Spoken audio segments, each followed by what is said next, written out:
Ikaw ba? Namiss mo ako? Siyempre, na-miss ko yung boyfriend ko.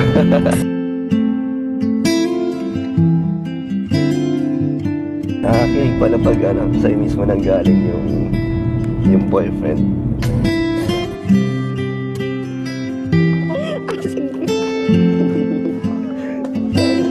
Saan na ba tayo? Surprise to. First time mo dito, di ba? Medyo lang to.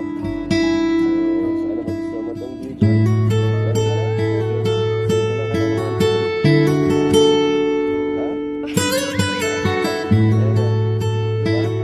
Ayan na. Diba? Maganda? Kaya, ang saya ng first date natin na may vlog. Enjoy mo naman.